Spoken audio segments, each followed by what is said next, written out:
ভাদার পশ্চিমপাড়া কবরস্থান কমিটি কর্তৃক আয়োজিত আজকের এই ইসালে সাব মাহফিলে আল্লাহ তাআলা যেনাকে সম্মানিত সভাপতির আসনে কবুল করেছেন, জনাব আলহাজ মোহাম্মদ হানিফউদ্দিন, সহসভাপতি আলহাজ মোহাম্মদ তরিকুল ইসলাম, সহসভাপতি জনাব মোহাম্মদ জেল হক, সহসভাপতি জনাব মোহাম্মদ ওয়াজেদ আলী, সম্মানিত সভাপতি এবং 3 জন সহসভাপতি, সকলকেই অন্তরের অন্তঃস্থল থেকে আমি শুভেচ্ছা জ্ঞাপন করছি। আপনারা পিছনে যারা দাঁড়িয়ে আছেন, আজকের এই মাহফিলের শেষে কিন্তু ভাত তরকারি আছে। আপনারা বলেন তো, দাঁড়ায়া নেবেন না বসে নেবেন?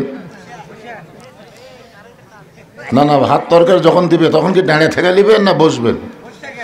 তো খাওয়ার সময় যদি বসতে পারেন আর কোরআনের তাফসীর শোনার সময় দাঁড়িয়ে থাকলে এটা আদবি না বেদবি? এই জন্য যারা দাঁড়িয়ে আছেন বসেন, সবাই বসেন। আজকের এই মাহফিলের সম্মানিত প্রধান অতিথি আলহাজ কাজী মাওলানা মোহাম্মদ রুকুনুজ্জামান,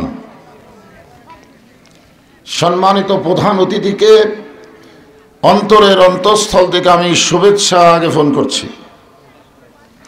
তিনি নিজকে অত্যন্ত ছোট মনে করে কথা বলছেন, ছোট, যে আমি আপনাদের কাজী বিয়ে শাদী পড়াই আর আপনারা সবাই নিচে বসে আছেন, আমি উপরে, কেমন যেন লাগতেছে। আল্লাহ কোরআনে বলেছেন, ইন্না আকরামাকুম ইনদাল্লাহি আতকাকুম। এইরকম ভয় যাদের কলিজার মধ্যে থাকে আল্লাহ তাদেরকেই সম্মানিত বানায় দেয়। জোরে কোন সুবহানাল্লাহ। আজকের এই মাহফিলের সম্মানিত ওলামায়ে কেরাম, আপনাদের মাঝে মাঝে যে সমস্ত আলেম ওলামা বসে আছেন, মঞ্চে আছেন, এবং আমি তেজে আসার আগ পর্যন্ত যেনারা কোরআন হাদিসের আলোকে অত্যন্ত গুরুত্বপূর্ণ আলোচনা করে আপনাদেরকে শোনালেন, আলেম ওলামা সহ আজকের মাহফিলের বক্তাগণকে অন্তরের অন্তঃস্থল থেকে আমি শুভেচ্ছা জ্ঞাপন করছি।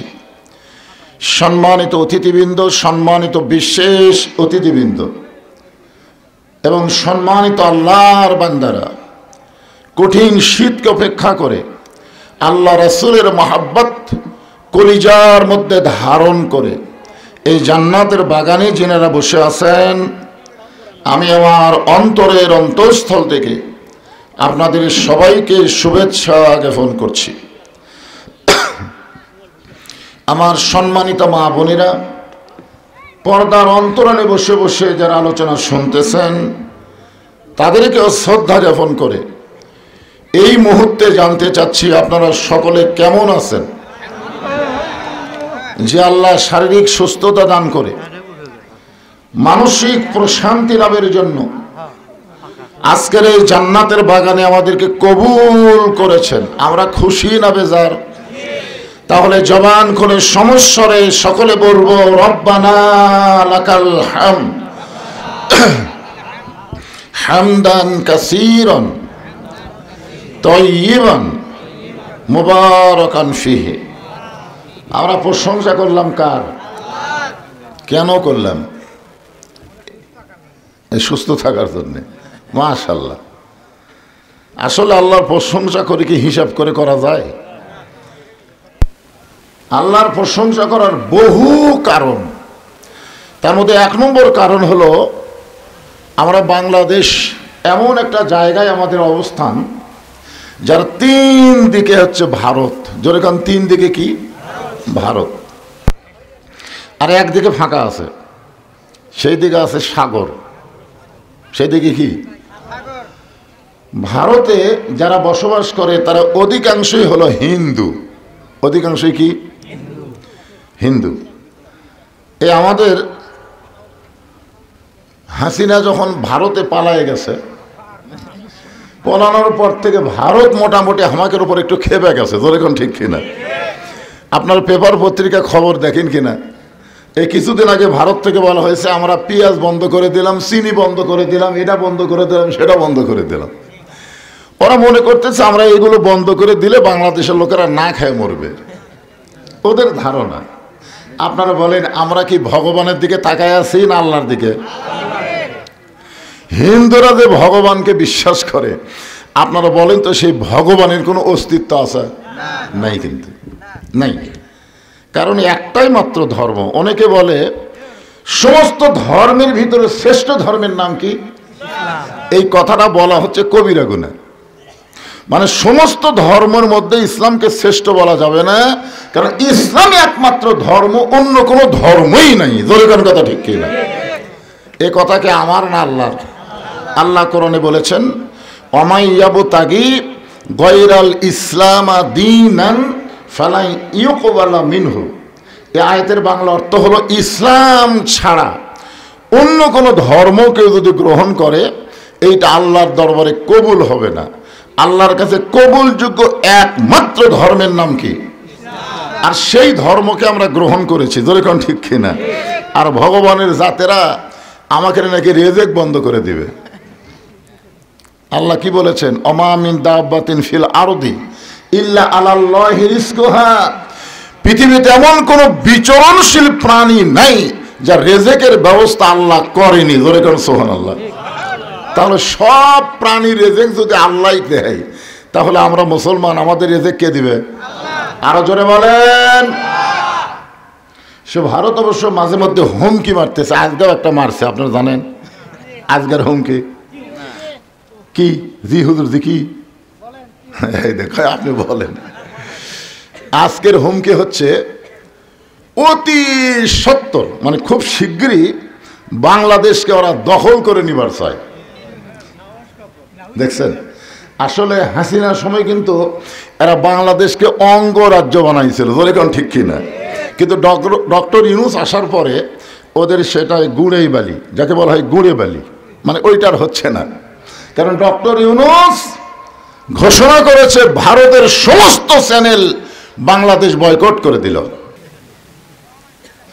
ইসালে সব শব্দের অর্থ হলো আমাদের আপনজন যারা দুনিয়া থেকে কবরে চলে গেছে তাদের রুহের মাগফিরাতে সওয়াব পৌঁছায় দেওয়া। বিশেষ করে এখানে একটা গোরস্থান, কবরস্থান।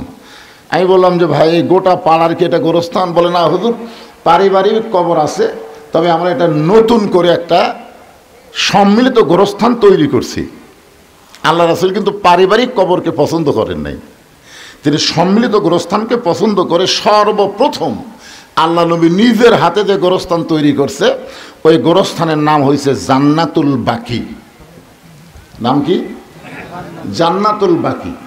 সাহাবীরা বললেন হুজুর, সম্মিলিত গোরস্থানের মধ্যে লাভ কি?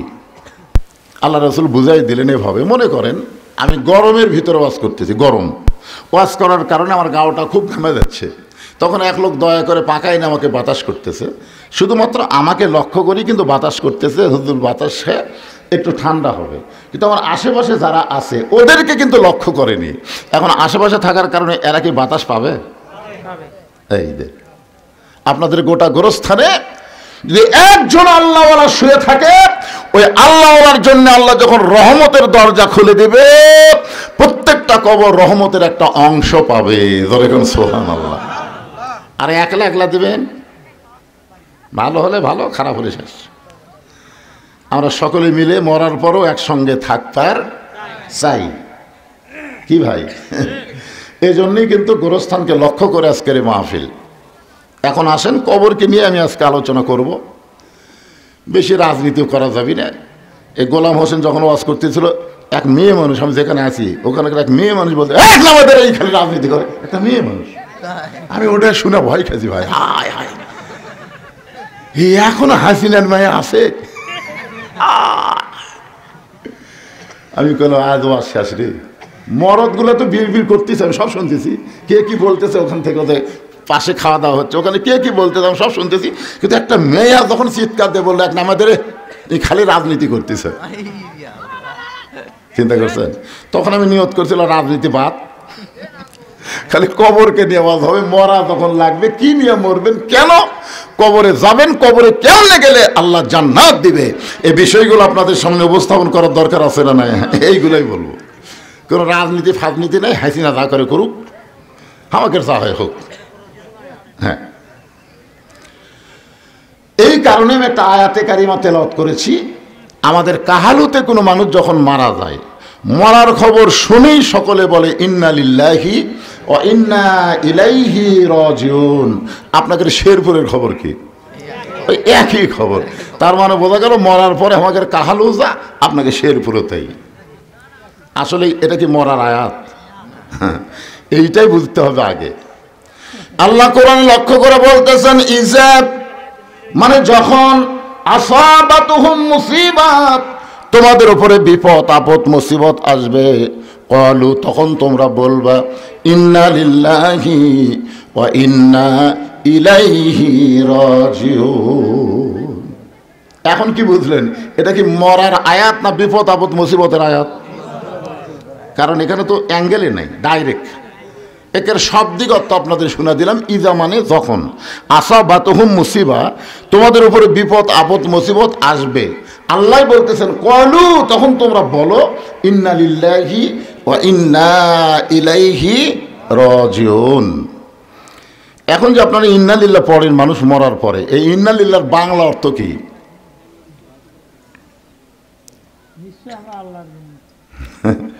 কিছুটা কইছে হয়েছে। আচ্ছা ঠিক আছে, আমি একটা গান গাই, দেখেন তো গান দিয়ে বুঝবার পারেন কিনা। এগুলো আসলে গান না, এগুলো হচ্ছে কোরআনেরই সুরে গানের আকারে আপনাদের সামনে উপস্থাপন করা।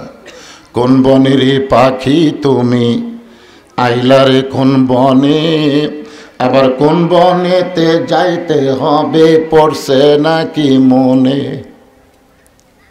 বুঝতে পারছেন? আমি একটু সহজ করে দিই।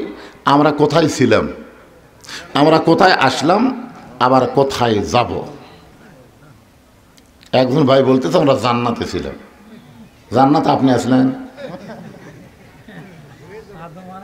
আদম আলাইহিস সালাম জান্নাতে ছিল। আদম আলাইহিস সালাম জান্নাতে ছিল। জান্নাতেই যদি থাকবে তাহলে কেন বললেন ওই গাছের কাছে যাইও না? জান্নাতের মধ্যে কোনো হুকুম থাকবে না তো। জান্নাতের শর্ত হলো আলা তাস্তাহি আনফুসুকুম, তোমার মন যা চাবে তুমি জান্নাতে তাই করতে পারবে। যখন সুবহানাল্লাহ। আদম আলাইহিস সালামকে আল্লাহ কি বলছেন? ওই গাছের কাছে যাইও না। তার মানে বোঝা গেল জান্নাতে হুকুম আছে, সব গাছের কাছে যাবা, ওটার কাছে যাওয়া হবে না। এর মানে বোঝা গেল ওটা জান্নাত নয়। জান্নাতে যাইতে গেলে শর্ত হলো ফাদখুলি ফি ইবাদি ওয়াদখুলি জান্নাতি। এই আয়াতের বাংলা অর্থ হলো তুমি যখন আল্লাহর ইবাদতকারী বান্দা হয়ে যাবে, তুমি তখনই জান্নাতে প্রবেশ করবে। ইবাদত করা ছাড়া জান্নাতে প্রবেশ করা যাবে হ্যাঁ, একে ডাইরেক্ট ফাদখুলি ফি ইবাদি ওয়াদখুলি জান্নাতি। এখন আমরা বলবো আমরা জান্নাতে ছিলাম না, আমরা একটা জগতের মধ্যে ছিলাম। সে জগতের নাম হলো আলমে আরওয়াহ। আলমে আরওয়াহ, রুহের জগৎ। এই রুহের জগৎ থেকে আল্লাহ আমাদেরকে পাঠাইলো দুনিয়ার জগৎ। এই দুনিয়ার জগৎ থেকে আমরা যাব কবরের জগৎ। যেরকম ঠিক কিনা? আল্লাহ রাসূল বলেন সর্বশেষে যেই ব্যক্তি দুনিয়া ছাড়বে, কবরের জগতে তাকে কম পক্ষে 50,000 বছর থাকা লাগবে। কত বছর? বিশ্বাস করতেছেন না নাকি? আফসোসের কিছুই বোঝা যাচ্ছে মনে হয় কি।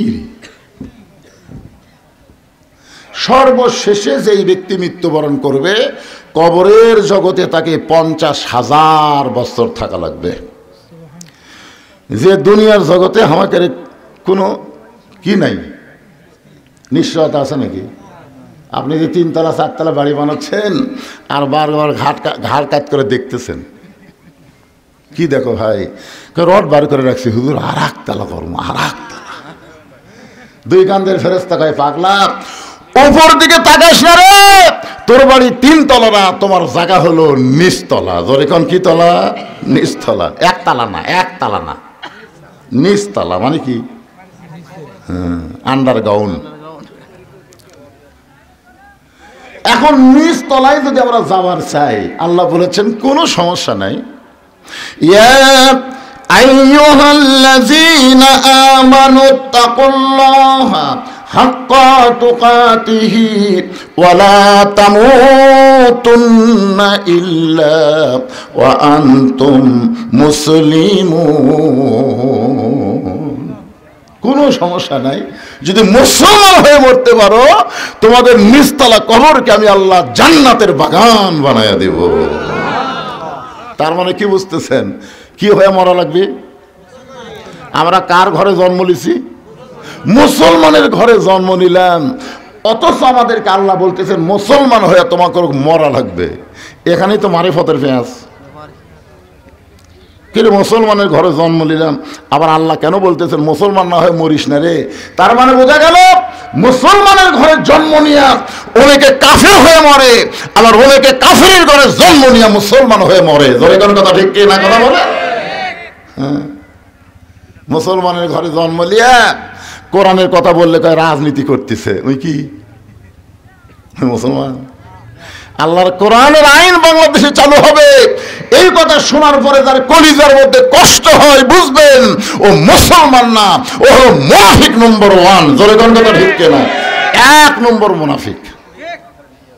নবীর পিছনে নামাজ পড়ে, নবী হলেন ইমাম, সামনে কাতারের মুসল্লি, পাগড়ি ঠিক আছে, দাড়ি ঠিক আছে, জুব্বা ঠিক আছে, সব 1 নম্বর। কিন্তু কোরআনের একটা আয়াত যখন নাজির হলো তখনই ওই ধরা খেলো। আর টুপি পাগড়ি জুব্বার মধ্যে যে কি মাল লুকাইছিল এটা আগে নবী বুঝবার পারেনি, কিন্তু যখন কোরআনে একটা আয়াত নাজিল হয়েছে তখন এই ধরা খাচ্ছে। আয়াতটা হলো ইয়া আইয়ুহান নাবিয়্যু হারজিল মুমিনিনা আলাল কিতাল। ওগো নবী, যাদেরকে কাতারবদ্ধ করে জামাত নামাজ আদায় করতেছেন তাদেরকে কাফের বেঈমানদের বিরুদ্ধে সৈন্য হিসাবে গড়ে তোলেন, কারণ যে কোনো সময় মক্কার কাফেররা মদিনা আক্রমণ করতে পারে, আর মদিনা আক্রমণ করলে আপনি নামাজ দিয়া রোজা দিয়া মদিনা রক্ষা করতে পারবেন না, ওই কাফেরদের বিরুদ্ধে অস্ত্র ধরা লাগবে। কার কথা? আল্লাহর কথা। এই আয়াত যখন নবী সাহাবীদের সামনে বললেন, এই সামনে কাতারের মুসল্লি ওই মন খারাপ করে নবীকে বলতেছে হুজুর এটা না গন্ডগোলের আয়াত। আপনারা বলেন এটা গন্ডগোলের আয়াত। আজকে যদি ভারতেরা বাংলাদেশকে আক্রমণ করে আমরা তখন মসজিদে যাই বলব দোয়া করবো আল্লাহ আল্লাহ আল্লাহ ভারতের হাত থেকে আমাদের দেশকে রক্ষা করো আল্লাহ। এই দোয়া করার টাইম আছে? এই আয়াত নাজিল হওয়ার পর আর দোয়া করার সময় আছে? যার যা আছে ইমানের বলে বলিয়ান হয়ে হিন্দুদের বিরুদ্ধে যুদ্ধ করা লাগবে। জোরে করবে তো হিন্দি না? এই আয়াতই যদি মক্কার কাফেররা মদিনা আক্রমণ করতে আসে আপনি দোয়া দিয়া দরুদ দিয়া নামাজ দিয়া রোজা দিয়া আপনি মদিনা রক্ষা করতে পারবেন না, বরং ওদের বিরুদ্ধে অস্ত্র ধরা লাগবে। এ কথা কার? এখন এই জুব্বালা কি কয়? আজকে যারা বলতেছে রাজনীতি করতেছে এরা কি এই একই মাল। আল্লাহর নবী চমকে গিয়ে বললেন মাবুদ, সামনে কাতারের মুসল্লি হইয়া তোমার আয়াতকে গন্ডগোলের আয়াত বলতেছি কে? একটা আমি চিনবার পারতেছি না। সঙ্গে সঙ্গে আল্লাহ আয়াত নাজিল করলেন অমিনান নাসি মাইয়াকুলু আমান্না বিল্লাহি ওয়া বিল ইয়াউমিল আখিরি ওয়া মা হুম বিমুমিনিন।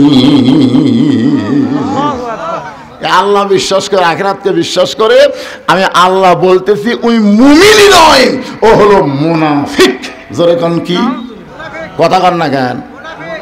তো আমরা পাপী হতে পারি, গুনাহগার হতে পারি, কিন্তু আমরা মুনাফিক হতে পারবো না। জোরে কোন কথা ঠিক কি না? আপনারা বলেন তো মুনাফিকের জায়গা কোথায়? ওপরে না নিচে? এ বাবা এদিকে গল্প টল্প করিস না রে, মিডিয়ার ম্যানেরা চুপ করে বসতে শোনো। মুনাফিকদেরকে আল্লাহ জাহান্নামের সবচাইতে নিচে জায়গা দিবেন। সাহাবীরা জিজ্ঞাসা করলেন ইয়া রাসূলুল্লাহ জাহান্নামের নিচে মুনাফিকের খাদ্য কি হবে? রাসূল বলেন ওপরে যে কাফের থাকবে ওই কাফেররা যে পেশাব পায়খানা করবে ওই পেশাব পায়খানা হবে মুনাফিকের খাদ্য। তাহলে কাফেরের পেশাব পায়খানা হলো মুনাফিকের খাদ্য। এখন আপনারা বলেন আমরা কিছু মুনাফিক হবার চাই? তাহলে কি হয়ে মরা লাগবে? মুসলমান হয়ে মরতে গেলে আমাদের করণীয় কি? এই যে একটা গজল আছে, কিন্তু যেদিন ডাক পড়িবে কবর মাঝে যাইতে, জোগাড় কিছু করছ বন্ধু তার মাঝে বিছাইতে। আপনার বলেন তো কবে ডাক পড়বে? দেখেন কি বলতে, কিন্তু যেদিন, মানে সময় বান্ধা দেয়নি বাজান। যদি আল্লাহ বলতো যা তুই যাচ্ছ যা, তুই 60 বছর বাঁচবো, তুই 70 বছর বাঁচবো রে, তোকে আমি সময় 70 বছর দিলাম, তাহলে 50 বছর যা ইচ্ছা তাই করে 51 থেকে তৌবা তাসির করিয়া বুঝলেন আমি যা হুসি দিন গুনতেছি। এই সবাই বলে বয়স বাড়ে, আমি বলি কমে রে। একটু মনোযোগ দিয়ে শুনবেন, যে কোনো সময় যদি আমাদের মৃত্যু হয় তাহলে আমাদের এখন থেকে প্রস্তুতি গ্রহণ করা লাগবে। আর মুসলমানের 1 নম্বর প্রস্তুতি হলো নামাজ। নামাজ যদি না থাকে আপনি ঈমান এবং মুসলমানিত্ব রক্ষা করতে পারবেন না। এখন আসেন মনোযোগ দিয়ে শোনেন, ইজা আসাবাতুহুম মুসিবাতুন ক্বালু ইন্না লিল্লাহি ওয়া ইন্না ইলাইহি রাজিউন। বিপদ আপদ মুসিবত যখন আসবে, এখন আপনাদের কাছে আমার প্রশ্ন হলো, এখানে সংক্ষেপে ছোট প্রশ্ন, খুব ছোট, যে বর্তমানে আপনাকে শেরপুর এই এলাকার জন্য সবচাইতে বড় বিপদ কি? যে বিপদের সময় আল্লাহ ইন্নালিল্লাহ পড়ার হুকুম দিল, কলু মানে কি আল্লাহ ফরজ করে দিল। এখন আপনারা বলেন আপনাদের এলাকায় সবচাইতে বড় বিপদের নাম কি?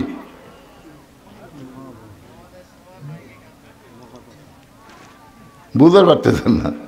মানে এত বিপদ আপনাদের এলাকায়, কোনটাক বড় কই কোনটাক ছোট কই? আপনারা বলেন তো আজকের এই মাহফিলের জন্য এই মেলাটা রহমত না বিপদ? ওই মেলা দেখার পরে ইন্নালিল্লাহ কে পড়ছেন? কেউ পড়েননি। আপনারা কখন পড়বেন? যখন মরে গেল তখন। ওই মেলার মধ্যে কি চুরির দোকান আছে? আপনারা বলেন তো কোরআনের মাহফিলের মেলাতে চুরির দোকান, এটা রহমত না বিপদ? সবচাইতে বড় বিপদ হলো প্রত্যেকটা যুবকের হাতে একটা করে টাচ মোবাইল। ধরে কোন কথা ঠিক কিনা? তা আপনার ছেলে যে টাচ মোবাইলটা ঘুরতেছে, আপনি ইন্নালিল্লাহ পড়ছেন? সবচাইতে বড় বিপদ হলো মেয়েরা ঘরের মধ্যে থাকার কথা, সেই মেয়েরা বেপরদা হয়ে রাস্তায় আসা, রহমত না বিপদ? একটা মেয়ে মানুষ দেখে আপনি ইন্নালিল্লাহ পড়ছেন? হ্যাঁ, তার মানে বোঝা গেল আপনার বিপদই বোঝেন না, মানুষ মরে গেলেই বিপদ মনে করেন। সবচাইতে বড় বিপদ মানুষ মরার পরে ইন্নালিল্লাহ কেন পড়ি? এই কারণেই পড়ি, আমাদের জন্য মরাটাই হলো সবচাইতে বড় বিপদ। ও বাংলার মুসলমানেরা শুনে নেন, কোরআনকে যদি আইন হিসাবে গ্রহণ করে, আল্লাহর হুকুম অনুযায়ী নবীর তরিকা মোতাবেক যদি চলতে পারেন, তাহলে মরাটা বিপদ না, মরার মাধ্যমে জান্নাতে প্রবেশ করা যায়। ঠিক কিনা? কিন্তু মানুষ বলে আমরা কেন পড়ি? আমরা মনে করি মরাটাই হলো বিপদ। আল্লাহ রাসূল বললেন, সর্বশেষে যেই ব্যক্তি কবরে যাবে, কবরের জগতে তাকে 50,000 বছর থাকা লাগবে। এই কথা শোনার পরে আমাদের মা উম্মাহাতুল মুমিনিন খাদিজাতুল কুবরা ছোট বাচ্চার মতন কান্না শুরু করে দিলেন। রাসূল বলে, খাদিজা আপনি এমন করে কেন কাঁদতেছেন? খাদিজা বলে, ওগো আল্লাহর নবী, আমি জানি কবরে কোনো দরজা নাই, কবরে কোনো জানলা নাই, কবরে কোনো সাথী নাই, কবরে কোনো বাতি নাই, একা একা 50,000 বছর অন্ধকার কবরে কেমনে থাকবো? এই কথা শোনার পরে আমার চোখটা দর দর করে পানি পড়তেছে। আল্লাহর নবী খাদিজার চোখের পানি মুছা দিয়া কপালে একটা চুম্বন দিয়ে বললেন, খাদিজা, ওই আল্লাহর শপথ করে বলতেছি, ঈমান গ্রহণ করার পরে আপনি আল্লাহর সঙ্গে যে সম্পর্ক গড়ে তুলেছেন, আল্লাহ আপনার কবরকে জান্নাত বানায়া দিবে। সুবহানাল্লাহ। সবাই বলেননি? বলছেন?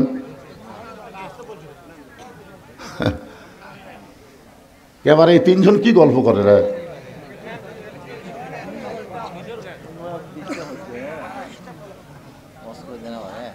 না শোনেন, তাহলে এখানে যে আল্লাহ রাসূল বললেন, কি বললেন শোনেননি, খেয়াল করেননি? এদের তরিকতের লাইনে একটা কথা আছে, খিয়ালেতে রাখো মন, খিয়ালো অমূল্য ধন, খিয়ালো হারাইয়া গেলে সব হবে তার কারণ। আগে যখন আমি ছোটবেলায় হাল বোতাম, হালুয়া বোঝেন না, আমি সবসময় 2 নম্বর হাল ধরতাম। 2 নম্বর হাল ধরে আমার কোনো সময় ঘুম ধরতো। তো একদিন গরুর পাওয়া ফাল ঢুকছে, আমার আব্বা এসে চর দেখা, এই তুই খেয়াল করে হাল বলছো। আসলে কিন্তু আমার খেয়াল ছিল না, বেখেয়াল হয়ে গেছে, ঢুকে গেছে। ধান কাটতে কাটতে যারা বেখেয়াল হয় তারাই কিন্তু হাত কাটে, জোরে কোন কথা ঠিক কিনা? হ্যাঁ, একটু মনোযোগ দিয়ে শুনবেন। আল্লাহ রাসূল বললেন, খাদিজা ঈমান গ্রহণ করার পরে আল্লাহর সঙ্গে আপনি যে সম্পর্ক গড়ে তুলেছেন, আল্লাহ আপনার কবরকে জান্নাত বানায়া দিবে। এখানে আমি আপনাদের কি বুঝাবার চাইলাম, আল্লাহর সঙ্গে সম্পর্ক করতে গেলে ঈমানের পরে করা লাগবে, ঈমানের আগে কোনো সম্পর্ক করা যাবে না। ঈমানের আগে সম্পর্ক করেছিল নবীর চাচা আবু তালেব, আল্লাহ তাকে জান্নাত দিবে না। দাতা হাতিম তাই আল্লাহর সঙ্গে সম্পর্ক করতে চেয়েছিল, দান করে আল্লাহ তাকে জান্নাত দিবে না। বাদশাহ নওশেরন ঈমান গ্রহণ করার আগে ন্যায়পরায়ণ বাদশাহ হয়েছিল, কিন্তু আল্লাহ তাকে জান্নাত দিবে না। আল্লাহর যত কাজ তুমি করবার চাও, আগে ঈমান গ্রহণ করার পরে তারপরে করা লাগবে, ধরে কোন ঠিক কি না? আপনি নামাজ পড়বার গেলে আগে কি লাগবে? জোরে কম ঈমান। ঈমান ছাড়া নামাজ পড়লে হবে? আসরে নামাজ পড়ার পরে জমিত গেছে, দেখো ওপর জমিত পানি চলমল করতেছে, নিচে ওর জমিত পানি নেই। কে রে, এত পানি উপরে, আমারটা পানি নেই। ওই চারিদিকে তাকাচ্ছে, চারিদিকে তাকায়, কেউ নাই। আস্তে করে বসে জমির আল কাটা দিয়ে ওই পানি দিয়ে হাত ধোছে, ধুয়ে আবার দাঁড়ায় চারিদিকে তাকায় বলতেছে আলহামদুলিল্লাহ, কেউ দেখেনি। এখন আপনারা বলেন, লোকটার কিন্তু আসরের নামাজ আছে, কিন্তু কি নাই? ঈমান যদি থাকতো তাহলে বলতো যে কেউ না দেখলেও আল্লাহ দেখতেছে রে, জোরে কোন ঠিক কি না? সাহাবারা বললেন, রাসূলুল্লাহ মা হুয়াল ঈমান, এই ঈমানটা কি? আল্লাহ রাসূল বললেন, ইকরার বিল লিসান, তাসদিক বিল জানান, আমল বিল আরকান, এরই নাম হলো ঈমান। জবানে বলতে হবে লা ইলাহা ইল্লাল্লাহ, জবানে বলা লাগবে। সবাই বলেন লা ইলাহা ইল্লাল্লাহ, লা ইলাহা ইল্লাল্লাহ, লা ইলাহা ইল্লাল্লাহু মুহাম্মাদুর রাসূলুল্লাহ। আপনার বলেন তো, এই ইকরার বিল লিসান রাসূল যদি বলতো এটা ঈমান, তাহলে আমাদের জন্য তো কোনো সমস্যাই হতো না। কিন্তু মারাত্মক ক্যাচ মারছে ভাই, তাসদিক বিল জানান। খালি মুখের মধ্যে কলেমা জপলে হবে না রে, ওই কলেমাটা কলিজার মধ্যে ঢুকান লাগবে। দরকার কার ভিতর? কলিজার মধ্যে যখন ঈমানের জায়গা হবে, ওই লোকটার কাছে জীবনের চাইতে ঈমানের দাম বেশি হবে। এখন আপনারা বলেন তো, এই ভাদারের লোকেরা, আপনাদের কাছে জীবনের দাম বেশি না ঈমানের দাম বেশি? এই মুখে মুখে বলতেছেন। 15.5 বছর আমার মতন বক্তার কাছে আল্লাহর চাইতে হাসিনার ভয় বেশি। আমার মতন বক্তা চারিদিকে তাকায় ওয়াজ করে, পুলিশের গাড়ি, র্যাবের গাড়ি, আওয়ামী লীগের ক্যাডার আছে কিনা, এগুলো যদি থাকে তেল তেল ওয়াজ করে বাড়িতে গেছি। বউ আগেই ভয় দেখাচ্ছে পুলিশ যেন না ধরে, আজরাইল ধরবে, এ কথা আমার বউ একদিনও কয়নি, খালি বলছে পুলিশ যেন না ধরে। ইমানদারেরা পুলিশ ধরার ভয় করবে না, আজরাইল ধরার চিন্তা করবে। জোরে কোন কথা ঠিক কিনা? কথা বলেন। পুলিশ ধরলে আপনাকে ছাড়বে, কিন্তু আজরাইল ধরলে মনে ছাড়বে? একটু মনোযোগ দেবেন। তাসদিক বিল জানান মানে কলিজার মধ্যে ঈমান। কলিজার মধ্যে যখন কারো ঈমান ঢুকে যাবে, ওই মানুষটা জীবনের চাইতে ঈমানের গুরুত্ব বেশি দিবে। দরকার হলে উকিল বলবে আপনার ফাঁসি হবে রাত্রি 12টায়। নাম হলো মীর কাসেম আলী। নাম কি? মীর কাসেম আলীকে বলেছে রাত 12টায় আপনার ফাঁসি হবে। এখন কয়টা বাজে? 9:30। তাহলে 2 ঘন্টা ঘুম পাড়ি, 2 ঘন্টা ঘুম পাড়ি, তুমি আমাকে ডাক দিও। যদি আমি চেতন না পাই তুমি আমাকে ডাক দিও। উকিল কয় মানুষ করে রাত 12টায় ফাঁসি হবি, 9:30 বাজে, 2 ঘন্টা ঘুম পাড়ি, এতক্ষণ চেতন থাকে কি হবি? 2 ঘন্টা ঘুম পড়ে, তুমি 8 ঘন্টা আগে আমাকে ডাক দিও, যদি আমি চেতন পাই তাহলে লাগবি না, আর যদি না পাই আমাকে ডাক দিও। উকিল কয় এটা মানুষ না। 3 ঘন্টা পর তার ফাঁসি হবি, আর এই কয় আমি ঘুম পাড়ি। যাই হোক, উকিল বিশ্বাস করেনি, মনে করছে পাগল হয়ে গেছে, ফাঁসির চিন্তা পাগল হয়ে গেছে। একেবারে 8 ঘন্টা সময় যখন আছে, তখন উকিল সাহেব এসে দেখে লাখ টাকা ঘুম পাড়তেছে।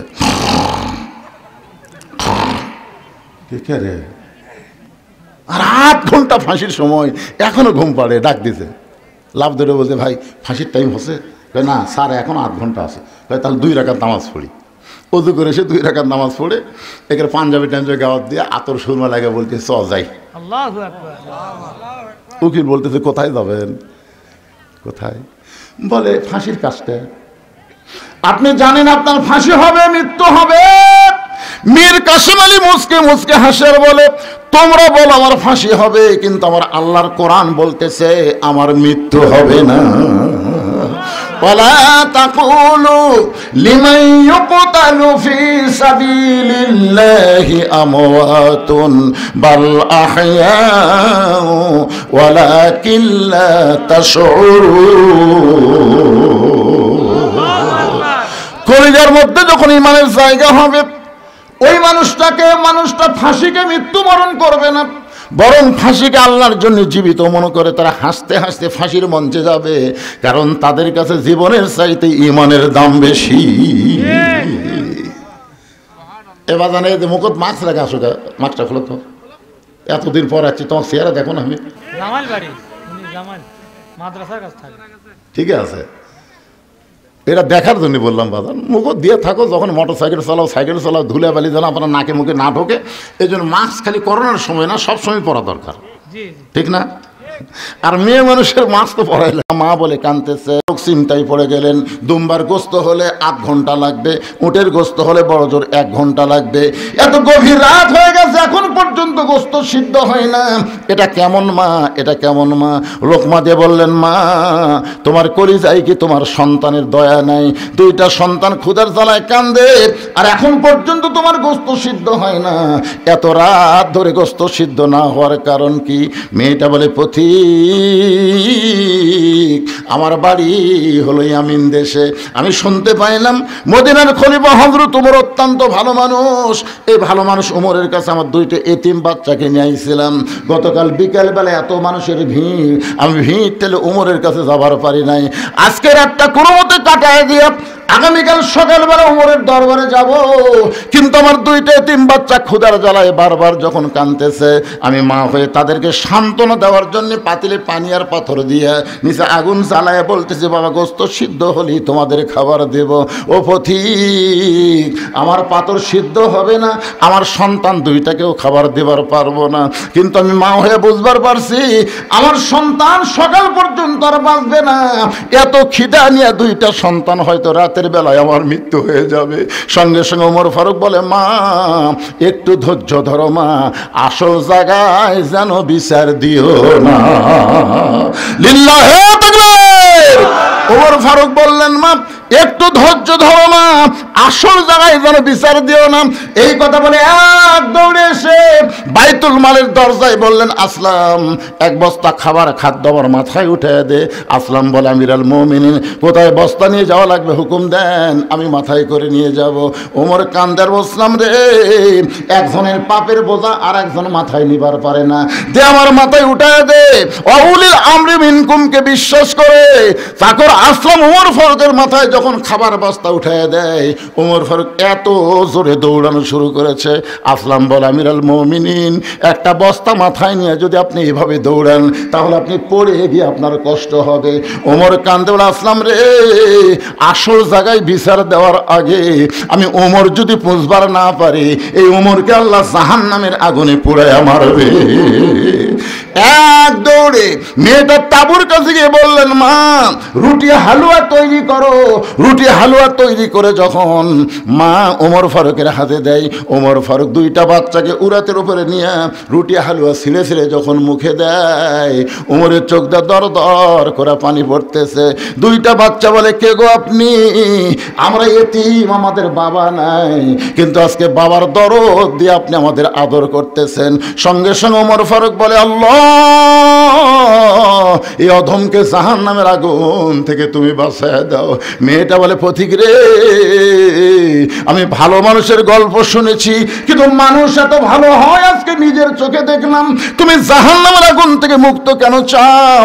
আল্লাহ ওমরকে মদিনার খলিফা না বানায়া তোমাকে যদি খলিফা বানায়া দিত, এই মদিনা আল্লাহর জান্নাত হয়ে যেত। ওমর কিন্তু দুইবার একটা কথা বলেছে, মা আসল জায়গায় বিচার দিও না। আসল জায়গা মানে কি?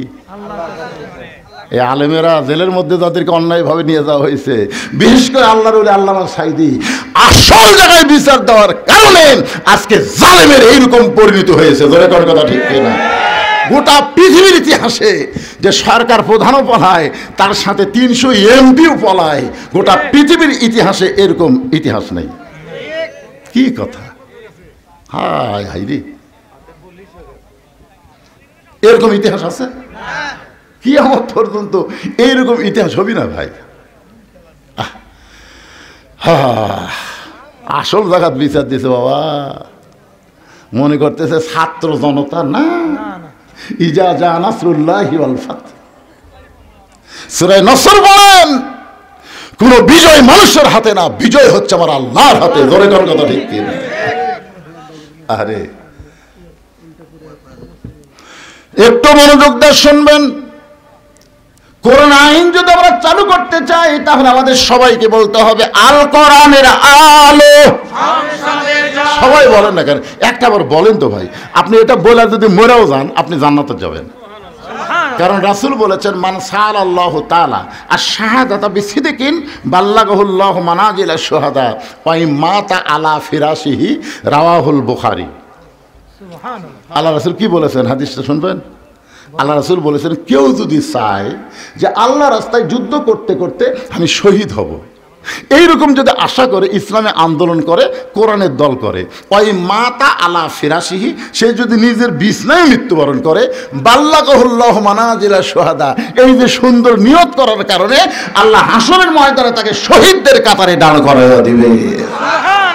তা আপনি যদি সংসদে আল্লাহর কোরআন চান, এটা যদি আপনি দেখতে নাও পারেন, এর আগে যদি আপনার মৃত্যু হয়, এরপরেও আল্লাহ আপনাকে জান্নাতকে ঠিকানা বানাই দিবে। কারণ আপনি এই যে একটা স্লোগান দিচ্ছেন, আল্লাহুম্মা আমিন, এটা হক স্লোগান। এর চাইতে ভালো স্লোগান আছে? যে চোর ডাকাত বাটপারকে আর আমরা 300 জনের মধ্যে ওখানে পাঠাবো না। এই মমতাজের মতন খারাপ গায়িকা গেছে, নায়িকা গেছে, লুচ্চা গেছে, বাটপার গেছে, চোর গেছে, সব চুরি করে বাংলাদেশের টাকা বিদেশে পাচার করছে। একটা সন্তান জন্ম নেওয়ার সাথে সাথে 1 লাখ টাকা ঋণ নিয়ে জন্ম নিচ্ছে। হ্যাঁ, এই জন্য সবাই একটা স্লোগান দিয়ে আবার কবরে আসতেছি। কবরে যদি ফুলগুলো হয় অভিমানে ঝরে যায়, আমি মালা গেথে বলো কারে পরাবো, সে যে কেন এলো না, কিছু ভালো লাগে না, কবরে আসুক তারে দেখাবো। তো ওয়াজ হবে কবরের, অসুবিধা আছে, কিন্তু স্লোগান হবে সংসদের। আল কোরআনের আলো সংসদে জালো, কোরআন হাদিস যেখানে আমরা আছি সেখানে, দুনিয়ার মুসলমান এক হও, লিল্লাহি তাকবীর, আলহামদুলিল্লাহ। কোরআনের আলোচনা করবো। আওয়ামী লীগ, বিএনপি আর জামাত আছে, আমরা সব মুসলমান কোরআনের দল। জোরে কোন ঠিক কিনা? একটু মনোযোগ দিয়ে শোনেন। খাদিজা বলতেছে, রাসূলুল্লাহ, আমি আপনার কাছে চাই। এই কথা শুনে আপনি 3 বার নাউজুবিল্লাহ বললেন, কিন্তু আমি আপনার কাছে যা চাবো তা যদি আল্লাহর না থাকে, তাহলে আল্লাহ কেমনে দিবে? নবী চুন করছে, কে খাদিজা আমার কাছে কি চাবে যেটা আল্লাহর নাই? আমরা সবাই জানি সব কিছুর মালিক কে? আল্লাহ। তাহলে আল্লাহর নাই, রাসূল বলতে যে খাদিজা আপনি একজন 1 নম্বর ইমানদার, সর্বপ্রথম নবীর হাতে যিনি কলেমা পড়ে মুসলমান হয়েছে তার নাম কি? মারাত্মক কথা। হ্যাঁ, আরে মহিলা না, সর্বপ্রথম খাদিজা, তারপরে আবু বকর, তারপরে আলী। এটা ইতিহাসবিদ লিখছে, পুরুষের মধ্যে আবু বকর, মহিলাদের মধ্যে খাদিজা, আর বাচ্চাদের মধ্যে আলী, কিন্তু প্রথম খাদিজা, তারপর আবু বকর, তারপর আলী। আমার কথা কি বুঝলেন? এটা আপনার লেখবার গেলে কি, সর্বপ্রথম খাদিজা, মহিলাদের মধ্যে সর্বপ্রথম পুরুষ আবু বকর, সর্বপ্রথম বাচ্চা আলী। কারণ খাদিজা যখন ঈমান গ্রহণ করছে তখন খাদিজার বয়স ছিল 55 বছর। কয় বছর? আর আবু বকর রাদিয়াল্লাহু যখন ঈমান গ্রহণ করছে তখন তার বয়স ছিল 37 বছর। আর হযরত আলী যখন ঈমান গ্রহণ করছে তখন তার বয়স ছিল 7 বছর 9 মাস। এখন আপনাদের কাছে যেটা বুঝতে পারতেছি সেটা হলো, আপনারা বলেন তো বাংলাদেশে কোনো পীরের বউ ওই পীরের মুরিদ আছে? কেন নাই? কারণ বউ জানে আমার পীর সাহেব মাঝে মধ্যেই মুরিদের বইয়ের দিকে চোখ মারে, 1 নম্বর লুচ্ছে। বাংলাদেশে কোনো ডাক্তারের বইয়ের সিজার লাগে না, বাংলাদেশের কোনো মৌলবীর বাড়িতে মিলাতে হয় না। এখন কথা ঠিক না? এই 3টা জিনিস আপনারা খেয়াল করবেন। হ্যাঁ, কিন্তু সর্বপ্রথম নবীর বিবি নবীকে বলে নবী বলে স্বীকার করেছে। এখান থেকে বোঝা গেল পীর ধরা চলবি না, মৌলবি ধরা চলবি না, হুজুর ধরা চলবি না, ধরা লাগবে একমাত্র আমাদের নবীকে। ধরে কোন কথা ঠিক কি না? উপায় নাই রে, উপায় নাই রে, উপায় নাই, নবী বিনে আল্লাহ পাওয়ার উপায় নাই।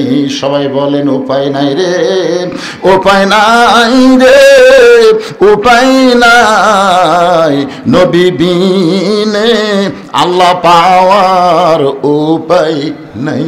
দেখেন কোরআনে আয়াতটা দেখেন, আতিউল্লাহ ও আতুর রাসূল ও আতিও কিন্তু নাই, ও আতিও নাই, কিন্তু ও উলিল আমরি মিনকুম। আপনার বলেন তো এই 2 জায়গাতে আতিও থাকলো, আতিউল্লাহ ও আতিউর রাসূল, কিন্তু শেষকারে এখানে ও আতিও আল্লাহ বাদ দিল কেন? এখানে আল্লাহ কেন বললেন ও উলিল আমরি মিনকুম?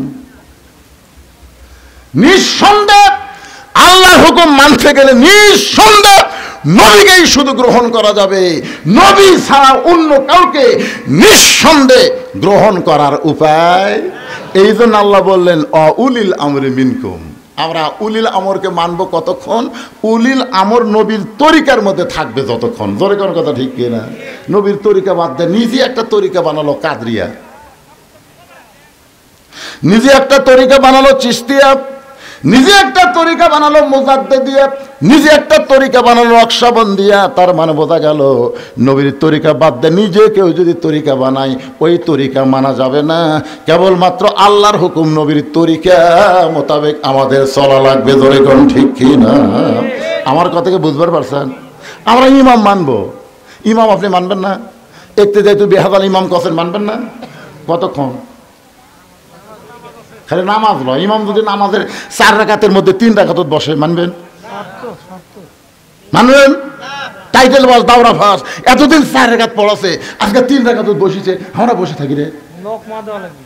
তার মানে বোঝা গেল ইমাম মানব ততক্ষণ নবীর তরিকার উপর আছে যতক্ষণ। ধরে কোন কথা ঠিক না? নেতা মানব ততক্ষণ নবীর তরিকা মোতাবেক নেতা আছে যতক্ষণ। পীর মারব ততক্ষণ নবীর তরিকা মোতাবেক পীর সাহেব আছে যতক্ষণ। ধরে কোন কথা ঠিক কিনা? আমার কথা কি বুঝতে পারলেন? হ্যাঁ, চিন্তা করছেন? ওমর ফারুক কেবল খুতবা দিচ্ছে, বাংলাদেশের মতন 96টা দেশের খলিফা, ইয়ার কি না? বাংলাদেশের মতো কয়টা? 96টা দেশের খলিফা খুতবা দিচ্ছেন। খুতবা মানে ওয়াজ করতেছেন। মাঝখান থেকে এক সাহাবী দাঁড়িয়ে বলতেছে, আমির আল মুমিনিন আপনার খুতবা আমরা শুনবো না। ওমর ফারুক বললেন, আমার অপরাধ কি? বলে আপনার অপরাধ হলো আমাদেরকে খাটো পাঞ্জাবি দিয়ে আপনি লম্বা জুব্বা গাও দিয়ে খুতবা দিচ্ছেন। আমাদেরকে খাটো দিবেন আর আপনি লম্বা জুব্বা করবেন। যতক্ষণ পর্যন্ত লম্বা জুব্বা কোথায় পেলেন এটা না বলা পর্যন্ত আপনার খুতবা শুনবো না। ওমর চোখ দিয়ে পানি পড়তেছে আর মুখটা খালি মুচকি মুচকি হাসতেছে। চোখ দিয়ে পানি পড়তেছে, আর মুখটা মুচকে মুচকে হাসার কারণ কি জানেন? যে আল্লাহ, তোমার কোরআন দিয়ে যখন দুনিয়া চলবে তখন নেতা ভুল করলেও সাধারণ মুসল্লি পর্যন্ত লোকমা দিবার পারবে। ধরে কোন কথা ঠিক কিনা? আপনারা বলেন তো 15.5 বছর কোনো লোকমা দিবার পারছেন? হ্যাঁ, আমি খালি শেরপুর গুয়াহাটি আপনাকে এমপি যারা ছিল সারা শহর পুলিশ, তারা এমপি, এরা বৈধ না অবৈধ? এই হিসাবে 15.5 বছর যেগুলো এমপি ছিল এদের নাম হলো জাউরা এমপি। জোরে কন কি কথা কন, কি কথা কন না কেন?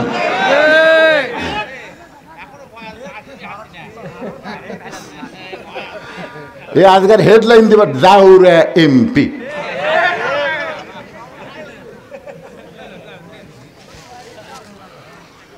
একটু মনোযোগ দিয়ে শুনবেন। রাসূল বলে, খাদিজা তাহলে আমার কাছে আপনি কি চাবেন? খাদিজা বলতেছে, রাসূলুল্লাহ, কিয়ামত পর্যন্ত একটা মুজিজা আল্লাহ আপনাকে দিয়েছে, যেই মুজিজা কোনোদিন বিলুপ্ত হবে না। ইন্না নাহনু নাযালনা যিকরা ওয়া ইন্না লাহু লাহাফিজুন। সেই মুজিজার নাম হলো আল্লাহর কোরআন। ওগো আল্লাহর নবী, এই কোরআন পাওয়ার জন্য 3.5 বছর আপনি গারে হীরার মধ্যে সাধনা করেছেন। এই সাধনাকে আল্লাহ কবুল করে কোরআনের 5টা আয়াত আল্লাহ আপনার উপর নাজিল করলো। প্রথম শব্দটা ছিল ইকরা। জোরে কোন কি? ইকরা বিইসমি রাব্বিকাল্লাযী খালাক, খালাকাল ইনসানা মিন আলাক। এই যে 5টা আয়াত আপনার উপর আল্লাহ নাজিল করলো, আপনি আর গায়ে হীরার মধ্যে থাকলেন না, আপনি নিচে চলে আসলেন। আপনি এই যে গায়ে জুব্বা পরা অবস্থায় ফেরেশতা জিবরাইল আপনাকে বুকের মধ্যে নিয়েছিল, আল্লাহ তাওয়াজ্জু দিয়া 5টা আয়াত নাজিল হলো। ওই জুব্বার কোনোদিন আপনি পরেন নাই, আমি দেখেছি আপনি যত্ন করে জুব্বাটা রাইখা দিয়েছেন। মাঝে মধ্যে আপনি জুব্বা দেখেন, চুমা খান, আবার জুব্বাটা যত্ন করে রাইখা দেন। ওগো আল্লাহর নবী, আমি খাদিজা যখন মরে যাব, ওই জুব্বাটা আমার কাফনের কাপড় হিসাবে দিয়ে দিবেন। আমার 2 নম্বর চাওয়া হলো আপনার পবিত্র হাত দিয়ে আমাকে অন্ধকার কবরে নামায় দিবেন। কবরে মাটি দেওয়ার পরে সবাই যখন চলে যাবে, এমন সময় 2টা ফেরেশতা আল্লাহ কবরের মধ্যে পাঠাবে। 2টা ফেরেশতা কবরে আসবে, তাদের নাম হলো মুনকার নাকির। জোরে কোন, তাদের নাম কি? ফেরেশতা আসিয়া যখন জিজ্ঞাসা করিবে, দিন কি তোমার মাবুদকে, বা তখন কি বলিবে? সবাই বলে, গান গাইলে গুনাহ হবে নাকি? ফেরেশতা আসিয়া যখন জিজ্ঞাসা করিবে, দিন কি তোমার মাবুদকে, বা তখন কি বলিবে? সবাই বলেন, আল্লাহ বিনে নাই রে মাবুদ, আল্লাহ বিনে নাই রে মাবুদ। জবানে তাই বলো রে বলো, মুখে আল্লাহ রাসূল সবে বলো। ওগো আল্লাহর নবী, ওই ফেরেশতা 3টা প্রশ্ন করবে, আমি খাদিজা উত্তর দিবার পারবো না, আমার পক্ষ থেকে আপনাকে উত্তর দেওয়া লাগবে। এই 3টা চাওয়া যদি আপনি পুরা করতে পারেন, তাহলে 50,000 বছরের কবরে আমার খাদিজার কোনো চিন্তা নাই। সঙ্গে সঙ্গে আল্লাহ নবী খাদিজার কবরে চুমা দিয়ে বললেন, খাদিজা, ওই আল্লাহর শপথ করে বলতেছি, আমার আগে যদি আপনার মৃত্যু হয়, তাহলে আপনার 3টা চাওয়াই আমি পুরা করব ইনশাআল্লাহ। আপনার বলেন তো, এখানে রাসূল কি বললেন? আমার আগে যদি আপনার মৃত্যু হয়। এই কথার দ্বারা রাসূল বুঝালেন কে কখন মরবে এটা আল্লাহর নবীও আর আমাদের গোলা জানে তো, জানে না? 5 তলার উপর তলাত শুয়ে থেকে, এ বাড়ি আমার, 1.5 লাখ টাকার খাটের ওপরে 12,000 টাকার কম্বল গাওয়ার দেখে হয়, আমার বাড়ি আমার ঘর, আমার নামাইকে ওরে তোমার চাদর দেয়, আমাকে নামাবি কে? রাত 3টার সময় একটা ভূমিকম্প। ধরেন কি কম্প না, খুব জোরে ওরা, ওই সেতন পায়ে এত ফোর্সে নামছে ভাই, কম্বলের মধ্যে লঙ্গি খুলে আছে, ওটাও পরার টাইম নেই, একে ন্যাংটা হয়ে নামছে। ফেরেশতা বলতেছে, আল্লাহ নামাইলা নামাইলা, তাই বলে ন্যাংটা করে? আল্লাহ কয়, অহংকার করিস না রে, 41 সাল পর্যন্ত 1 লক্ষণ সে ন্যাংটা হয়ে নামে পলাছে, আর একটা পলালো হাসিনা। ধরে কোন কথা ঠিক কিনা? তার গোষ্ঠী শুদ্ধে। অহংকার করো না বাজান, পলাবো না পলাবো না, শেখের বেটি পলায় না। আর একটা শালা কাউয়া কাউয়া আর এই হামান হচ্ছে কি? তাহলে সমস্ত ক্ষমতার মালিক কে? আমার সঙ্গে যারা পারেন তারা পড়েন, না পারলে মনোযোগ দিয়ে শুনবেন। আল্লাহ তাআলা কোরআনে বলতেছেন, তুইজ্জু মান তাশা ওয়া তুযিল্লু মান তাশা বিয়াদিকাল খায়র ইন্নাকা আলা কুল্লি শাইইন কাদির। মা খাদিজা দুনিয়া থেকে বিদায় নিলেন।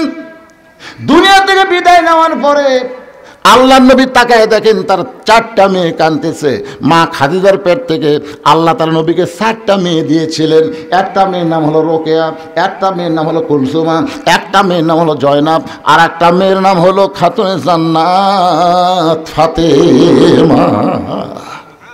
রাসূল তাকায় দেখে 3 মেয়ে কাঁদতেছে, একটু শব্দ শোনা যায়, কিন্তু ফাতেমার কান্নার কোনো সাউন্ড নেই। আপনার বলেন তো, যে মেয়েরা শব্দ করে কান্দে ওরা কি শুধুই কান্দে?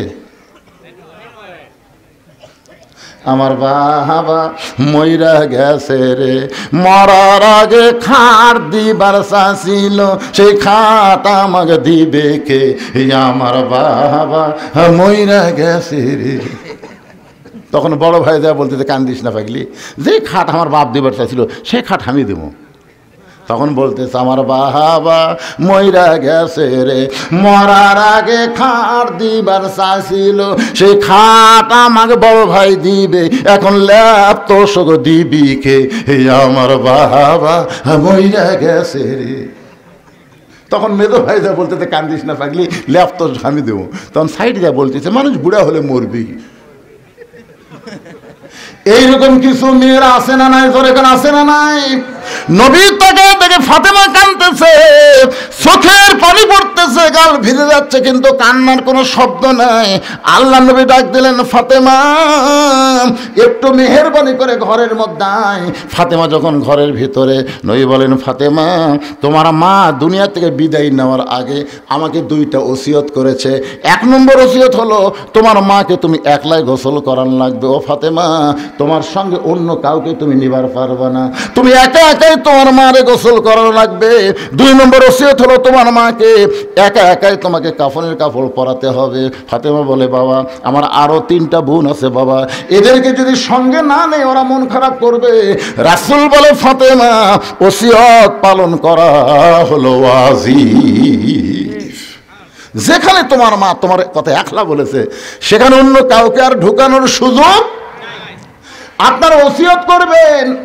এই গোরস্থানের কমিটি যারা আছে তাদের কাছে আমি বলতেছি, আপনার ওসিয়ত করবেন, যদি কেউ মারা যায় কোনো বেনামাজি কবর খুঁড়তে পারবে না। আপনাদের গোরস্থানে কবর কারা খড়ে, নামাজি না বেনামাজি? আরে গোরস্থানের একটু মাটি বায়না করে রাখ, কখন যেন আসতে পারে তোমার মরণের ডাক। গোরস্থানের একটু মাটি বায়না করে রাখ। যেই বাড়িতে আপনি থাকতে পারবেন না সেই বাড়ি তৈরি করতে গেলে আপনি ভালো মিস্ত্রি খোঁজেন। যেমন একটা 3 তলা বাড়ি করো ভাই, এই ইউনিয়নের মধ্যে সবচাইতে ভালো মিস্ত্রি কে রে? যে বাড়িতে থাকতে পারবে না সেই বাড়ি তৈরি করেন ভালো মিস্ত্রি দিয়া। আর যেই ঘরে 50,000 বছর থাকা লাগবে সেই কবর তৈরি করেন বেনামাজি দিয়া। আপনি জানেন, মান তারাকা সালাতু মুতাম্মিদান ফাকাত কাফারা, ইচ্ছা করে 1 ওয়াক্ত নামাজ যারা বাদ দিল তারা কাফের হয়ে গেল। আর এই শালা কাফেররা যদি কবর খোঁড়ে, কবর দেওয়া মাত্রই সওয়াল জবাব বাদেই আযাব শুরু হয়ে যাবে। জোরে কোন কথা ঠিক কিনা? খালি বেনামাজি। আমার এলাকার যারা কবর খোঁড়ে ওরা যাই মারা গেছে তার ছেলের কাছে না কারোর কাছে বলে, হয় আমরা তো কবর খুঁড়ে যাচ্ছি, 5 প্যাকেট সিগারেট দাও। এখন 5 প্যাকেট সিগারেট নিয়ে এরা কবর খুঁড়বার যায়। কবর যে খুঁড়তেছে ওর মুখত সিগারেট, যাই কবর সমান করতেছে ওর মুখত সিগারেট, যাই মাটি তুলতেছে ওই একটা টানতেছে। 5টা সিগারেট যদি গোরস্থানত চলে, আপনারা বলেন তো ফেরেশতা থাকবে? কারণ ফেরেশতা দুর্গন্ধ সহ্য করতে পারে না। ফেরেশতা সাইডে দেখায় আছে, সাইডে দেখায় আছে। আল্লাহ কয়, কে রে গোরস্থান বাদ দে, সাইডে কেন? আল্লাহ যে বিড়ি ধরাছে। আপনারা কি মনে করতেছেন আপনি মারা গেলে আপনার গ্রামের সবচাইতে দামি ব্যক্তি হলো মসজিদের মুয়াজ্জিন। আপনি মসজিদের মুয়াজ্জিনকে 10,000 টাকা দিয়ে থন, বিনিয়োগ করেন, ভাই আমি মরে গেলে তুই একটু আমার গোসল করাই দেশ। আল্লাহ নবী বলেছেন মুয়াজ্জিনের মাথা হাসরের ময়দানে সবচাইতে উপরে থাকবে। শুধু মাথা উপরে থাকবে না, আল্লাহ কুদরতি হাত দিয়ে মুয়াজ্জিনের মাথা একটা টুপি পরায় দিবে, যেই টুপিটা চাঁদের মতন আলো ঝোলাবে। সামনে কাতারের 5 জন নামাজীকে আপনি কবর খোঁড়ার দায়িত্ব দেন, শুধু শুধু না হাদিয়া দেন, মিস্ত্রিকে যেমন টাকা দেন তাদেরকেও বলেন তোমাদের 5 জনকে আমি 25,000 টাকা দিলাম, আমি যদি তোমাদের আগে মরি তোমরা আমার কবর খুঁড়বা, যদি তোমরা আগে মরো আমি মাফ করে দিব, অসুবিধা নাই। এইরকমভাবে 5 জন বেনামাজি কবর খোঁড়ার দায়িত্ব দেবেন, মুয়াজ্জিন আপনাকে গোসল করায় দিবে। যদি আপনার গোষ্ঠীর মধ্যে কোনো আলেম না থাকে, ভালো আলেম থেকে আপনি জানাজা নেবেন। বাজান রে, এরকম ওসিয়ত করা ইসলামে জায়েজ আছে। আমার কথাকে বুঝবার পারলেন? আল্লাহ নবী ফাতেমাকে বললেন, মা তোমার মাকে গোসল করে আসো। ফাতেমা বলতেছে, বাবা আরো 3টা বোন বাদ দিয়া মা আমার কথা কেন বলছে বাবা, একটু কি আমাকে বলবেন না? রাসূল বলে, ফাতেমা তোমার মাকে আল্লাহ তাআলা এই দুনিয়াতে 1 নম্বর জান্নাতি ঘোষণা করেছে, আর তোমাকে আল্লাহ তাআলা জান্নাতি নারীদের নেত্রী ঘোষণা করেছে। সেদিন থেকে তোমার মা আমার কাছে বলেছে, আমার যেই মেয়েটা জান্নাতি নারীদের নেত্রী হবে, ওই মেয়েটা যদি আমাকে গোসল করায় দেয়, আমার মনে হয় ওই গোসলের ভিতরে আল্লাহ আমার শরীরের মধ্যে রহমত বরকত দিয়া দিবে। মা ফাতেমা খাদিজাকে গোসল করায় দিয়া আল্লাহ নবীর কাছে এসে বলতেছে, বাবা মাকে যখন একলাই কাফনের কাপড় পরার লাগবে, তাহলে কাফনের কাপড় কোথায় আপনি ব্যবস্থা করেন? সঙ্গে সঙ্গে নবী আমার ওই জুব্বা টেনে বের করে ফাতেমার হাতে দিয়ে বলে, মা এই জুব্বাটা তোমার মাকে কাফনের কাপড় পরায় দাও। ফাতেমা শুধু কান্দে আর কান্দে। রাসূল বলে, ফাতেমা কান্দার কারণ? বলে, বাবা আমি মায়ের মুখে শুনেছি আমার মা যখন মক্কার সবচাইতে ধনবতী রমণী ছিল, আপনি তখন মায়ের বাড়িতে রাখালি চাকরি করতেন, আপনি যে রাখাল মুক্ত করে আমার মা স্বামী বানাইছে। মক্কার সবচাইতে ধনবতী রমণীকে বিয়ে করার পরে আজকে আমার মা মরে গেল, আর মায়ের জন্য মক্কার দোকানে কি নতুন কোনো কাপড় নাই? কোনো নতুন কাপড় না দিয়ে এই পুরাতন জুব্বা দিচ্ছেন বাবা, মরার সঙ্গে সঙ্গে আমার মায়ের কথাকে আপনি ভুলে গেলেন। রাসূল কান্দার বলে, ফাতেমা এই জুব্বা আমি তোর মাকে দিচ্ছি না মা, তোমার মা আমার কাছে চাইছে। ফাতেমা বলে, বাবা এই পুরাতন জুব্বা চাওয়ার পিছনে মায়ের কারণ কি? আল্লাহ নবী বললেন, ফাতেমা এই জুব্বা সাধারণ কোনো জুব্বা নয়, এই জুব্বার সঙ্গে আল্লাহর কোরআনের সম্পর্ক রয়েছে। এখন আপনারা বলেন, আল্লাহর কোরআনের সম্পর্ক যার সঙ্গে থাকে তার দাম বাড়ে না কমে? আল্লাহর কোরআন আইনকে গ্রহণ করে এই অন্ধকার কবরে যদি যাওয়ার পারেন, আল কোরআনের আলো খালি সংসদে চালো না, আল কোরআনের আমলটা আপনার অন্ধকার কবরেও আলো দেবে। ধরে কোন কথা ঠিক কি না? অনুনাজ্জিলু মিনাল কোরআনি মা হুয়া শিফাউ ওয়া রাহমাতুল লিল মুমিনিন। আল্লাহু আকবার। এখন আপনারা বলেন, এই যে গোরস্থান, এই গোরস্থান কোরআনের মধ্যে আছে না নাই? আর একটা আয়াত আমি পড়ে আপনাদের সামনে, এখানে কি হয়েছে শুরু হলো, মিনহা খালাকনাকুম ওয়া ফিহা নুইদুকুম ওয়া মিনহা নুখরিজুকুম তারাতান উখরা। আল্লাহর এই কোরআনের সঙ্গে সম্পর্ক রাখতে গিয়ে আমি ভাদার পশ্চিম পাড়া, যারা এখানে বসে আছেন, এই ভাদার পশ্চিম পাড়ার কারা একটু হাত তোলেন তো ভাই, যারা ভাদার এই পশ্চিম পাড়া এই গোরস্থানকে উন্নয়ন করার জন্য যারা চেষ্টা করতেছেন, তারা কারা কারা ভাই একটু হাত তোলেন তো দেখি। এখানে না থাকার পিছনে 2টা কারণ। ভাদার পশ্চিম পাড়ার লোকেরা না থাকার পিছনে কয় কারণ? 2 কারণ। 1 নম্বর কারণ হলো, তারা যদি এখানে আসে বসে তাহলে আপনাকে জায়গা হবে না, এরা প্যান্ডেল করছে ছোট, এই জন্য আপনাকে বসবার দিবারছে, ওরা বাইরে আছে। আর 2 নম্বর কারণ হলো, মাহফিলের মোনাজাতের শেষে আপনাকে ভাত তরকারি আছে। দেখছেন, একজন মাশাআল্লাহ করলো, কেন আপনারা খাবেন না? আমিও খাওয়ার নিয়ত করছি। আমি বলছি, ভাই অনেক দিন হলে বেশি লোকের মাছ ঘাটি আমি খাইনি ভাই। তো জেল হক কোথায়? সেটা জেল হক সাহেব বলছিলাম, জেল হক কোনটি বাবা? তা আপনি ওই জায়গা রে বাজার, এ বাজার ভাঙিয়া গেলে সওদা না মিলিবে, কি হবে উপায় তোমার, একদিন ভাঙবে রে বাজার। আমরা সবাই কবরে দেবো ভাই, সবাইকে যেতে হবে, সবাইকে আমাদের মরাই লাগবে। জাআত সাকারাতুল মাউত হাক্কুন, আল্লাহ কোরআনে বলেছেন সবচাইতে সত্য, যেটা হিন্দু, বৌদ্ধ, খ্রিস্টান, মুসলমান সবাই বিশ্বাস করে মরা লাগবেই। ধরেন ঠিক কিনা?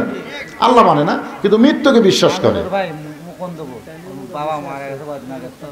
মুকুন্দপুরের আমিনুর ভাই 500 টাকা দান করেছে কয়েকদিন আগে, তার বাবা মারা গেছে। এই দানের ওসিলায় বাবার কবর জান্নাতের টুকরা বানান, আল্লাহুম্মা আমিন। কোনটা সেটা? এটা কিসের মাস্টার? এমপিও। তা আপনি খালি লিখতেছেন, আপনার দোয়া হোক। কত কম হলো না? আগে দেখুন 500। শোনেন, দান এমন একটা রহমতের জিনিস, যেটা জোর করে নিলি সাঁতা হয়। এই আওয়ামী লীগের দীর্ঘ 5.5 বছর খালি চাঁদা লিছে, ধরে ঘন্টি আমার থেকে লিছে। হ্যাঁ, এই 16ই ডিসেম্বর, 26শে মার্চ, তারপরে 15ই আগস্ট, এই জায়গা কাছে হুজুর এত দেওয়া লাগবে, না দিলে কিন্তু ওয়াজ বন্ধ। কি করবেন? বাচ্চা কাচ্চা কেউ নাই, তো খরচ নাই, মানে বাতাস খায়। যাই হোক, উনি 500 টাকা আগে দিচ্ছেন, আবার 500 দিলে 1000 দেখেন কি করবেন লোকজন। ফাতেমার জুব্বাখানা নিয়ে মাকে পড়াতে গেলেন, নবী আমার পিছনে পিছনে, ফাতেমার সামনে সামনে। খাদিজার ঘরের মধ্যে ফাতেমা যেই মাত্র ঢুকলেন, সঙ্গে সঙ্গে আল্লাহর নবী দরজা বন্ধ করে দিলেন। ফাতেমার জুব্বাখানা কাফনের কাপড় পরে যেই মাত্র দরজা খুলেছে, আল্লাহ রাসূল তাকে ফাতেমা মুচকি মুচকি হাসতেছে। রাসূল বলে, ফাতেমা আপনি মুচকি মুচকি হেসে কেমনে দরজা খুললেন? ফাতেমা বলে, বাবা কানতে কানতে কেন গেলাম, হাসতে হাসতে কেন দরজা খুললাম আপনি জানেন?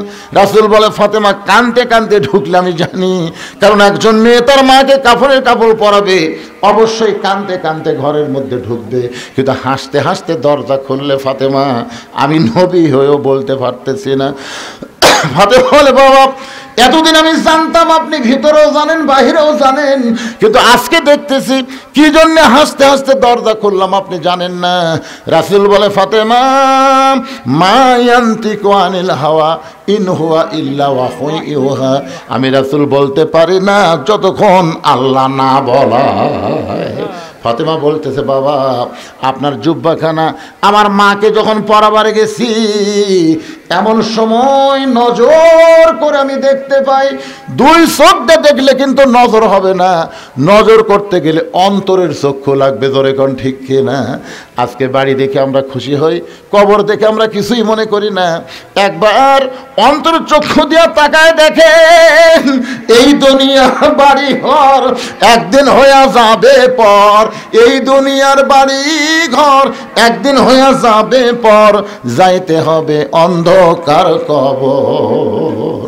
মা ফাতেমা বলতেছে, আমি নজর করে দেখি আমার মা খাদিজার শরীরে আল্লাহ জান্নাতের পোশাক পরায়া দিছে। সঙ্গে সঙ্গে নবী বললেন, ফাতেমা আল্লাহ তোমার মায়ের শরীরে জান্নাতের পোশাক পরাবে, এইটা আমি জানতাম মা, কিন্তু সাহস করে বলতে পারি নাই।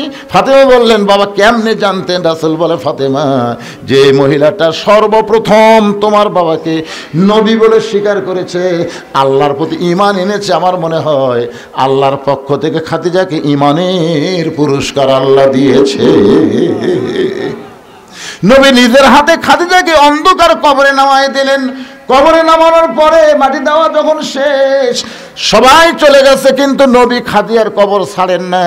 ঘন্টার পর ঘন্টা হয়ে যায়। আল্লাহ বলে, হাবিব সবাই চলে গেল খাদিজার মাটি দিয়া, কিন্তু আপনি কেন কবর ছাড়েন না? রাসূল বলে, আল্লাহ এই খাদিজার কাছে আমি ওয়াদা দিয়েছি, মুনকির নাকির খাদিজাকে প্রশ্ন করবে, খাদিজা উত্তর দিবার পারবে না, আমি নবী খাদিজার পক্ষে উত্তর দিব।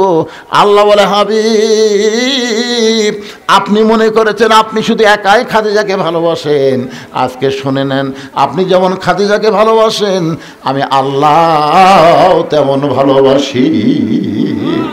আপনারা কি মনে করছেন যারা নামাজি ব্যক্তি তারা যখন কবরে যাবেন, মুনকির নাকির যখন বলবে মান রব্বুকা, আপনার রবকে, আপনাকে উত্তর দেওয়া লাগবে? আপনার পক্ষ থেকে নামাজ দাঁড়িয়ে যাবে, নামাজ বলবে মুনকির নাকির কাকে মান রব্বুকা প্রশ্ন করতেছ? মুনকির নাকির বলবে যে শুয়ে আছে কবরে, তাকে বলে তুই জানিস এখন কেবল আরামের একটু ঘুম দিছে, আর এই ঘুম ভাঙ্গার জন্যে মান রব্বুকা প্রশ্ন করতেছিস? তুই জানিস এই লোকটা সারা জীবন কত ওয়াক্ত নামাজ পড়ছে? মুনকির নাকির বলে আমরা কেমনে জানবো? আরে পাগলা, দৈনিক 5 ওয়াক্ত নামাজ পড়ছে, 50 বছরে 5 ওয়াক্ত 50 বছর গুণ দে। মুনকির নাকির কয় আমাদের কাছে তো ক্যালকুলেটর নাই ভাই, নামাজ বলতেছে আমার কাছে আছে। এই লোকটা মসজিদে ঢোকার সাথে সাথেই নামাজের নিয়ত করেই বলেছে আলহামদুলিল্লাহি রব্বিল আলামিন, রুকুত যায় বলেছে রব্বিল আজিম, সেজদাত বলেছে রব্বিল আলা। কিন্তু দুনিয়াতে এত বড় রব রব করে কেবল কবরের মধ্যে আছে আবার রব। মুনকির নাকির কয় আল্লাহ তোমার বান্দাকে মান রব্বুকে প্রশ্ন করলে নামাজ যে খেবা খেপছে আমরা কি করি? আল্লাহ কয়ে যে নামাজ নিয়ে কবরে আসছে তার মান রব্বুকা প্রশ্নের উত্তর হয়ে গেছে। তাহলে সুবহানাল্লাহ করলে হবে না তো, ফজরের নামাজ জামাতে পড়া লাগবে। ভাই রে, এখানে অনেক মানুষ আছে তারা মনে করে কবরের উত্তর খুবই সোজা। যখন বলবে মান রব্বুকা আল্লাহ, ওমান নবিয়ুকা মুহাম্মদ রাসূলুল্লাহ, ওমা দীনুকা ইসলাম। আপনি যদি ইসলামের সাথে সম্পর্ক না থাকে, যদি নবীর সাথে আপনার সম্পর্ক না থাকে, আল্লাহর সাথে যদি আপনার সম্পর্ক না থাকে, একটা প্রশ্নের উত্তর জানা থাকলেও দিবার পারবেন না। জোরে করে কথা ঠিক কি না? প্রশ্ন করবে আমার দিনুকা, তোমার দিন কি? এই বাংলাদেশে যারা ইসলামে আন্দোলন করে, কোরআনের রাজনীতি যারা চায়, দিন কায়েমের আন্দোলনে আকিমুদ্দিন দিনকে প্রতিষ্ঠা করার জন্য যারা জেল জুলুম নির্যাতনের শিকার হয়েছে, ইসলামী আন্দোলন তাদের পক্ষে অবাধ দিনুকার উত্তর দিয়ে দিবে। ধরে কারণ সুবহানাল্লাহ। যখন প্রশ্ন করবে আমার নাবিউকা, তোমার নবীকে, নবীর সুন্নত, নবীর আদর্শ, নবীর মহব্বত যাদের কলিজার মধ্যে আছে, নবীর মহব্বতে মাথায় টুপি দেয়, নবীর মহব্বতে মুখে দাঁড়িয়ে রাখে, সে আমার নাবিউকার উত্তর দেওয়ার আগেই নবী তাকে সে বলবে মুনকির নাকির আমাকে নবী বলার আগেই আমি তাকে উম্মত হিসাবে স্বীকার করে নিলাম। ধরে কারণ সুবহানাল্লাহ। এখন আপনারা কি ভাবতেছেন? কুটি গল্প হয় এত, তার মানে এরা কি ভাত শট ফালাবি নাকি?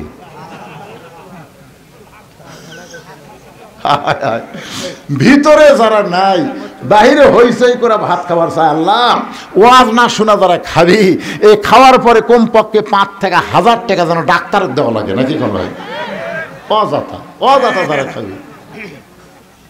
আপনি কি মনে করছেন খাওয়ার মাধ্যমে মানুষের শক্তি হয়, খাওয়ার মাধ্যমে মানুষের ডায়রিয়া হয়? জোরে করার কথা ঠিক কিনা? আল্লাহ আল্লাহ যারা আওয়াজ শুনতেছে না অযথা খাওয়া দাওয়া করবি, এরকে যেন এই রোগটা দেও আল্লাহ। খাওয়ার পরে যেন পেট ভুটভুট করে, খালি ঢুকবি আর বাড়াবার যেন না পারে, উঠপের সাথে আবার পেট কামড় উঠতে দেওয়ার একবারে 6 বার যদি পাতলা পায়খানা আমি আর খাবি। সরল নাই, লজ্জা নাই। মুরগির তলে ডিম দিলে বাচ্চা হয় রে, মুরগির বাইরে ডিম থাকলে বাচ্চা হয় না, কাঁজিয়া হয়। সামিয়ানার তলে যারা, মুরগির নিচে উষুম পাশে তারা। ধরে কোন ঠিক কিনা? আর বাইরে যারা, কাঁজিয়া তারা। খা, জন্মের শেষ খাওয়া খা। কি চিল্লাচিল্লি দেখছেন বাহিরে? কি হয় আর আছে? থামিস কে?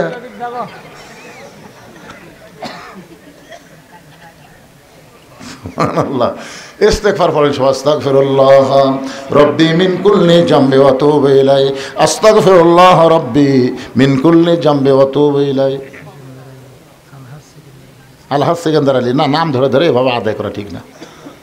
উনি কবে ওয়াজ করে যাই কি বিপদত পড়ছি। এখানে আলহাজ সেকেন্দার আলী কে? হ্যাঁ নাই তো।